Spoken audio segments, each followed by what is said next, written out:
Hello guys, welcome back to the Beastie room.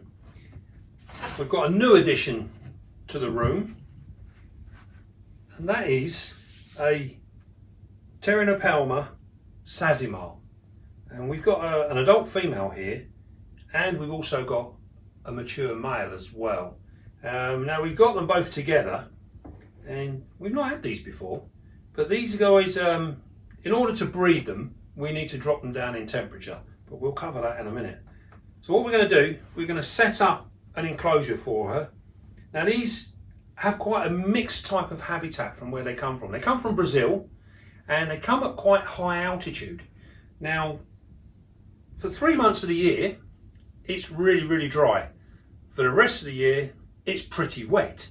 So they're a bit of a funny one. They're a bit like our Marshelli. That's a very similar sort of thing. Very dry and hot most of the year, and then the rest of the year it's soaking wet everywhere. So it's yeah, they really do have to deal with quite extremes in their habitat, which in a way makes them really quite hardy for the hobby.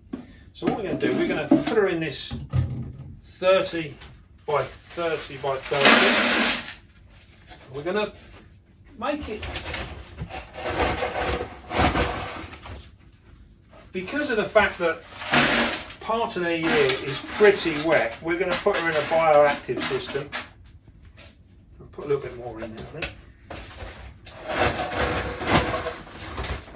Like a contortionist to get behind there. That'll do.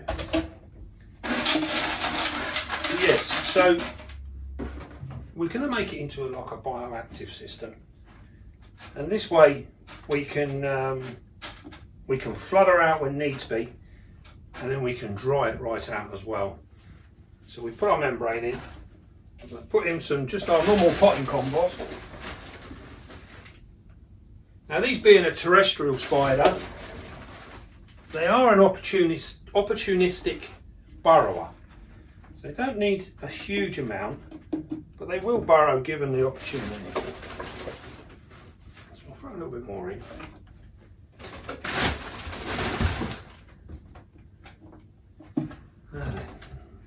What we do is to try and keep this as natural as we possibly can, because we do like it all nice and natural. I'm going to put this in there.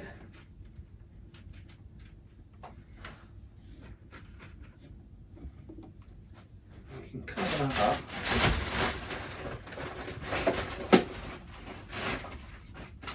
So being a fairly terrestrial spider as well, we should in theory see a reasonable amount of her.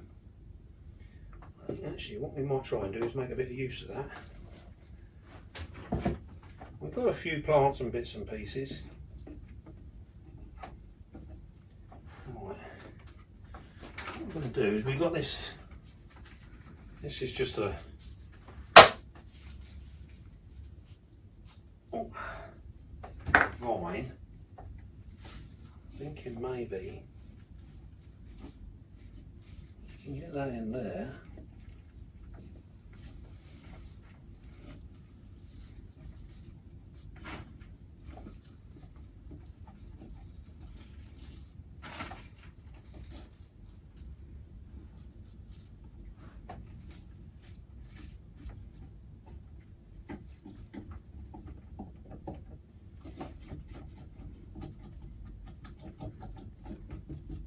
That's it.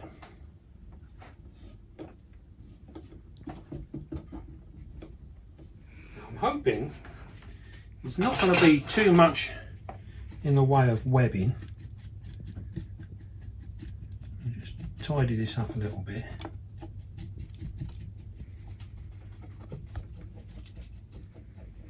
We'll see how this all takes off. Right, so we've got some moss here. I'm going to place that throughout here.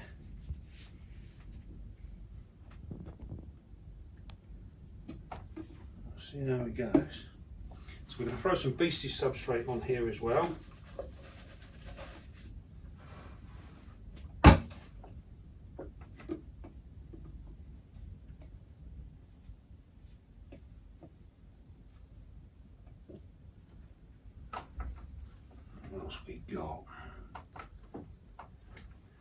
literally just using some of the odd bits and pieces that we got knocking around. And that's the beauty of the moss. We can just tear it off however we want it. In there.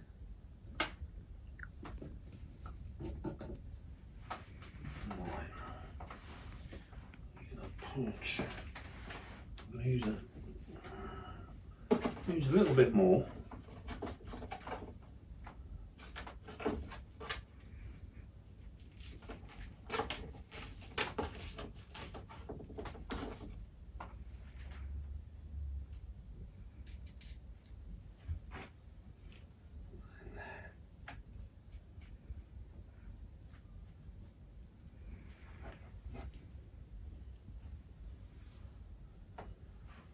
Right, that'll do, I think.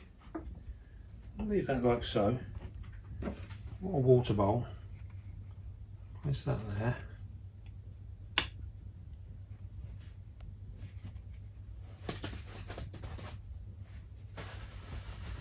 And we'll just see how that goes. Let's top our water up.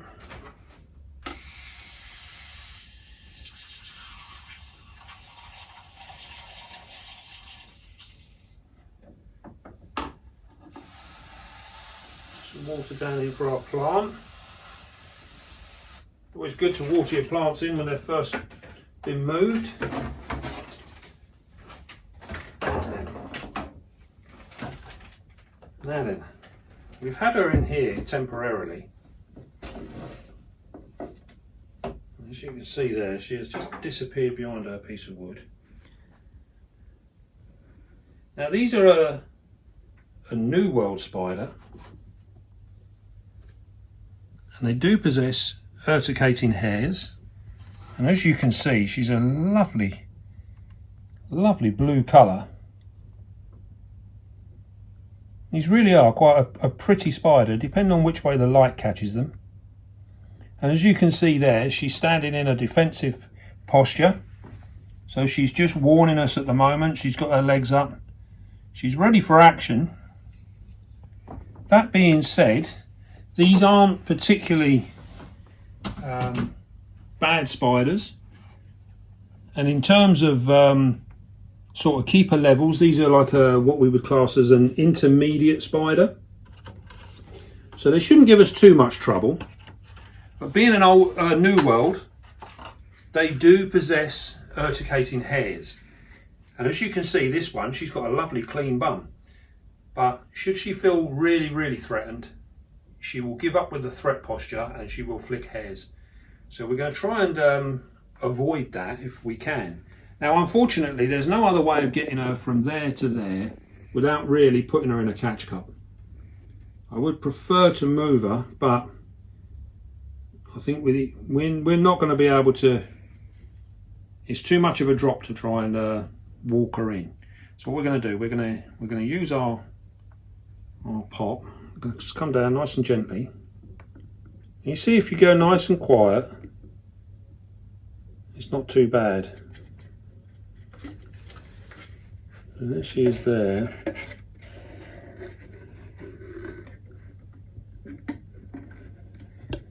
And we're going to, there we go, we're just getting us to go up the side of the pot. That's it, she's in. There you go. I've had no fuss there at all. So that was good. So despite all her bravado, she's actually very well behaved.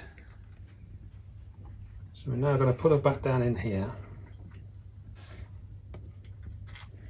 And hopefully she'll find the floor before she finds the water bowl. She's holding on, so we'll give her a little helping hand. There we go. Just move her out nice and gently. You notice we're not tapping her.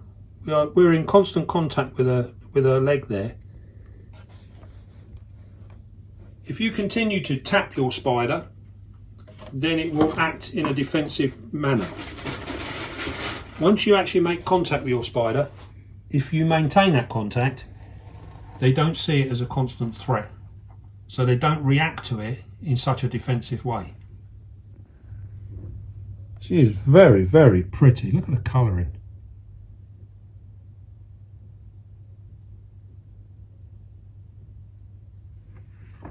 Very, very nice. Now we have actually got the male here.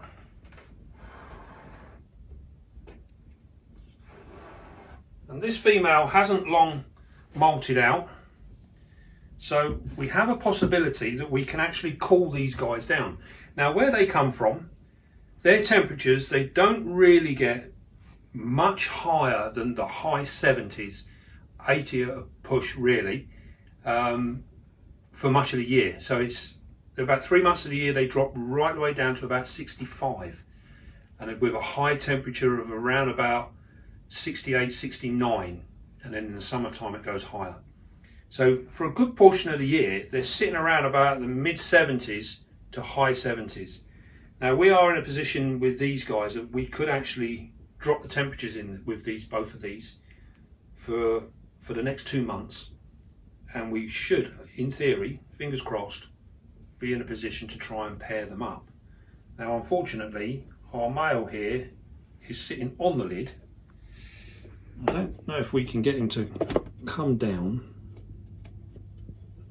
A bit awkward. Try and get him to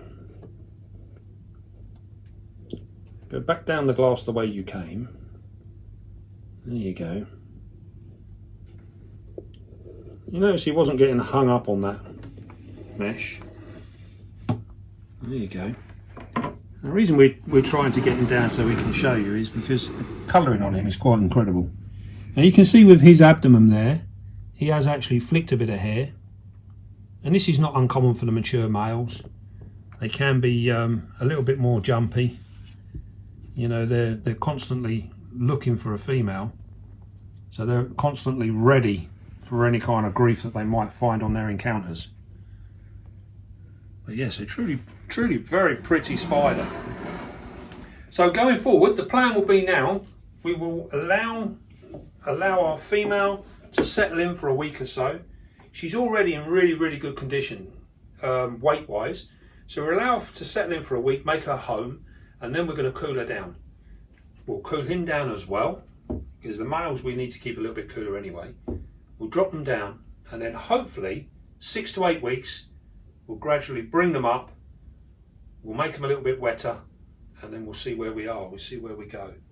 Now food wise with these guys, you're looking at medium to, they'll take a full grown dubia roach, and again feed them the same as we do everything else. Wait until you see your spider coming out. When it's coming out hunting for food, that's when you want to feed it. They don't need to be fed every week. So we wait for them to come out and tell us when they're hungry. Temperature wise, we've covered that. We should be, in general terms, these guys will be very happy in the high 70s to 80 degrees, and they'll be fine. If you want to breed, then you need to cut them right down for a couple of months. Apart from that, they're very easy, very simple spiders to keep, and very pretty as well. They really are a very pretty spider. Right, well I hope you enjoyed that. And fingers crossed we'll have some good news in the future. But don't forget, be calm, be gentle, and love your spiders. I'll see you soon, guys.